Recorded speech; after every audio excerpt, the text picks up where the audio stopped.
Welcome to the Deep Dive. Today, we're going into a case that, well, it really gripped Philadelphia for decades. The mystery of the boy in the box, found way back in 1957. Yeah, it's one of those cases, isn't it? 65 years without a name, just America's unknown child. Exactly. And our mission today is to unpack how this little boy, Joseph Augustus Sorelli, finally got his name back. We're looking at reports from places like CBS News and the details compiled on Wikipedia. It's quite a story. The length of time it remained unsolved, it really says something about how far things have come, but also just that basic human need for answers. Absolutely. So let's go back. February 25th, 1957. Picture a wooded area, Fox Chase neighborhood in Philly. A young man's out checking rabbit traps. Sees a cardboard box. He actually doesn't report it right away. Hesitated maybe, didn't know what to make of it. Could be. Then a few days later, a college student is in the same area, looking for animal traps, apparently. He sees the same box. And this time something clicks. Yeah, he'd heard about a missing kid on the news, so he calls the police. It's chilling how close it came to being missed entirely, isn't it? It really is. And what the police found, well, it was deeply unsettling. The boy was nude, clearly malnourished, covered in bruises, and scars too. Some looked like they might have been surgical.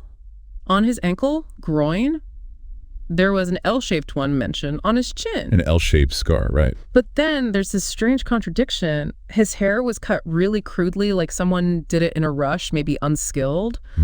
But he'd also been cleaned. His fingernails were trimmed. It's odd. Very odd. And his age. Initially thought maybe 4 to 6. Yeah, but they later pinned it down to 4 years old. And the cause of death, blunt force trauma. Just brutal. You just can't imagine a 4-year-old child discarded like that. The police response must have been immediate. Oh, absolutely. For the time, it was a huge investigation, massive media attention. They put out, something like 400,000 flyers with this picture. Wow, 400,000. Yeah, even stuck them in gas bills, hoping anyone would recognize him. A citywide effort. Totally. They had 270 police recruits come the crime scene. They found a few things: a man's blue corduroy cap, a kid's scarf, a handkerchief with a G on it. A G? Interesting. But no solid leads from those. Apparently not. Nothing panned out. They even circulated a post-mortem photo, which is, a pretty stark measure. Desperate times. And still, nothing. For decades. How does a child just disappear like that in a big city? No family, no friends coming forward. It's baffling, isn't it? It really makes you wonder about his circumstances. Was he isolated, hidden? We just didn't know for so long. So the years pass. Decades, actually, but they didn't give up. No, definitely not. Forensic science starts evolving, and they kept trying. Wikipedia mentions the first exhumation in 1998. Right, for DNA. That was still relatively early days for using DNA in cold cases like this. It was a big step. Then later, 2016, the National Center for Missing and Exploited Children released one of those forensic facial reconstructions. Ah, yes. Trying to put a face to the unknown. Exactly. Giving people a new image to connect with, maybe spark a memory, and then another exhumation in 2019 for even more advanced DNA work. Just relentless. That persistence is incredible. Which brings us to the breakthrough in late 2022.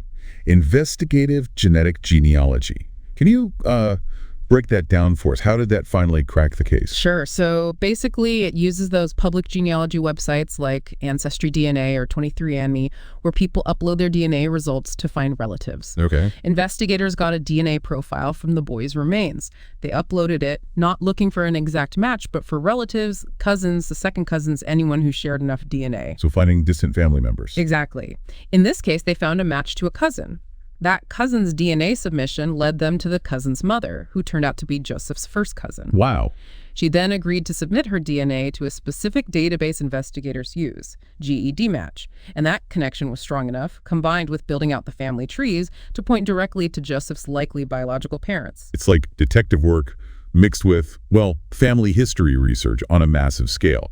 Finding that one thread. Precisely. But they needed proof positive, of course. Right. The genealogy points the way, but you need official confirmation. Correct. So based on all that genealogical work, they were able to get a court order for Joseph's original birth certificate. And that was it. That was it. It confirmed his name, Joseph Augustus Sorelli, born January 13th, 1953, and it named his biological parents.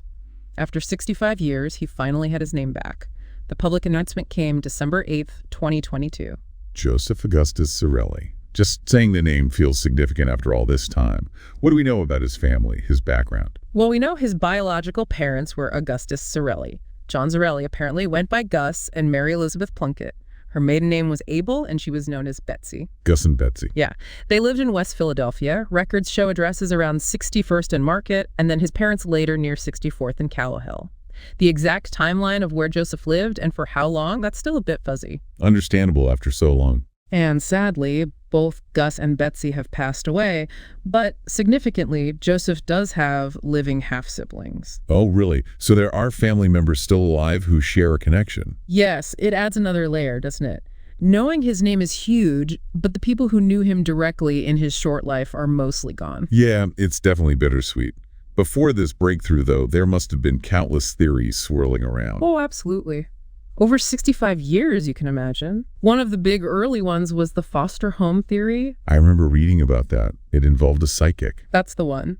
Back in the 60s, an investigator named Remington Bristow, who was really dedicated to this case, was supposedly led to a foster home near the discovery site by a psychic. Okay. What made him pursue it was finding a bassinet there, similar to the type the box originally held, and some blankets that seemed to match descriptions. He developed this theory that the boy belonged to the stepdaughter of the man running the foster home, and that they disposed of the body after an accidental death, perhaps. But that didn't hold up. No. Despite Bristow's strong belief, he apparently even bought the headstone for the boy. Later, official police investigations looked into it and eventually ruled out any involvement from that foster home. All the children were accounted for. Right. Then there was that other story, much later in 2002, about a woman called M. Yes, Martha, or M. Her story was pretty dramatic. She claimed her abusive mother had actually bought a boy named Jonathan back in the 50s. Bought him. Yeah, and that this boy, Jonathan, was the boy in the box, and that her mother had killed him. That's quite a claim. Did the police take it seriously? They apparently found parts of her story plausible initially, but the big issue was her documented history of severe mental illness. It cast a lot of doubt on her reliability. Understandably. Plus, neighbors who knew the family back then completely refuted her story. They said they never saw a young boy like the one she described living there, so ultimately that lead dissolved too. It just shows how complex these old cases get. So many potential leads, but you have to verify everything so carefully. Any other major theories? Well, there was an interesting observation from the forensic artist Frank Bender. He looked at the crude haircut, but also noticed the eyebrows seemed almost groomed or shaped. It led him to speculate, that maybe the boy had been raised as a girl. He even sketched him with longer hair to show what that might look like. It was more of an observation about the presentation than a full theory of identity, though. An unusual detail for sure. And there was another lead, I think around 2016, that came from Memphis, Tennessee. Someone thought the boy might be a specific missing child from there. Did they do DNA on that? They did. They compared DNA, but unfortunately it wasn't a match. Another hope dashed, Yeah. Just part of that long process of elimination. Decades of work, hitting dead ends, until finally, science caught up. So now that he has his name, Joseph Augustus Sorelli, what about his resting place? He wasn't always in that marked grave, was he? No, originally, like many unidentified persons back then, he was buried in a potter's field. Just a common grave, really. Yeah. But because the case never faded from public view, and people really cared, efforts were made. In 1998, when they did the first exhumation for DNA, his remains were reinterred at Ivy Hill Cemetery. It was a kind gesture. It was. The cemetery donated the plot, and for years, the headstone read, "America's Unknown Child." Very poignant. Until recently. Exactly. On January 13th, 2023, what would have been his 70th birthday, they unveiled a new memorial. It finally has his full name, Joseph Augustus Sorelli, and his picture. They added his name to the original headstone, too. People in Philly still visit, leave flowers.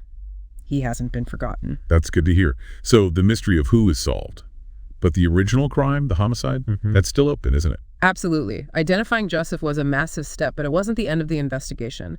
The Philadelphia Police Department have been very clear. This is still an active homicide case. So they're still looking for who did this. Definitely.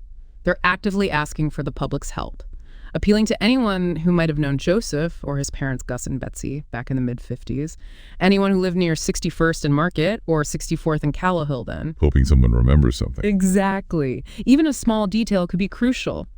They believe that since he lived to be 4, someone must have seen him, known something about his family situation or what happened. There's still a $20,000 reward out for information leading to an arrest and conviction. It's a stark reminder that solving one part of the puzzle just brings the next part into sharper focus. Finding his name closes one chapter, but opens another, the pursuit of justice for Joseph. It really does. And this whole case, its resolution, it's such a testament to persistence, isn't it? And to how far forensic science, especially that genetic genealogy, has come. It gives you hope for other cold cases. Absolutely. So after 65 years, the boy in the box is no longer unknown. He is Joseph Augustus Sorelli. A huge moment, providing some closure, but also sharpening the focus on finding out how his life ended so tragically. And it really speaks to that deep human need, doesn't it? The need for names, for answers, for justice, the need to acknowledge every life, no matter how long ago or how short it was. It truly does. So thinking about this decades-long search for America's unknown child and finding Joseph's identity, what does that tell us about our need for answers, even after so much time? Maybe more importantly now, what new questions does this identification raise for investigators, and how can keeping this story alive help finally bring justice for Joseph? Something profound to consider until our next deep dive.